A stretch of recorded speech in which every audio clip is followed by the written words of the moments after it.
Ashok खराच्या bank अकाउंटबाबत एक मोठी बातमी समोर आली आहे। विशिष्ट तारखेला अनेक पतसंस्थेमध्ये खातं उघडण्याची चर्चा आहे। त्या तारखेमागील रहस्य काय?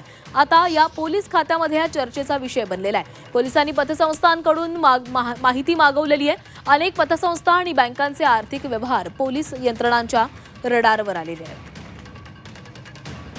आणि या संदर्भामध्ये बोलूयात, आमचे प्रतिनिधी योगेश खरे आपल्यासोबत आहेत। योगेश, अशोक खराच्या बँक अकाउंट संदर्भात मोठी माहिती, कारण एका विशिष्ट तारखेलाच अनेक पतसंस्थांमध्ये खाती उघडली जात होती।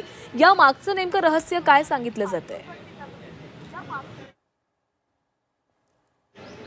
खरं तर हे पोलिसांना सुद्धा पडलेलं कोडच आहे की हा एकाच दिवशी एका ठरलेल्याच तारखेला खाते का उघडत असे।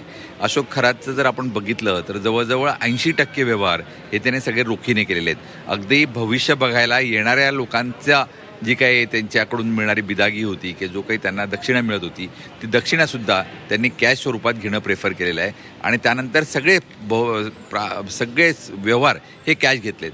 दानसुद्धा त्यांनी बऱ्याच ठिकाणी कॅशमध्ये घेतल्याचं बोललं जात आहे। सोने चांदीच्या स्वरूपात घेतलं आहे, तर काहींकडून जमिनी या थेट विकत घेतलेल्या आहेत आणि त्यांना त्यांचा जो पैसा होता त्या जमिनींचा पैसा त्यांनी द्यावा कॅशमधला, हा असा व्यवहार त्या पद्धतीने ते करत होते। त्यामुळे एकूणच या मागचं नेमकं रहस्य काय आहे याचा शोध आता SIT सुद्धा घेताना दिसते आहे। नक्कीच योगेश, धन्यवाद दिलेल्या सविस्तर माहितीसाठी। तर नेमकं हे रहस्य काय आहे आता हे शोधण्याचं मोठं आव्हान पोलिसांसमोर देखील असणार आहे।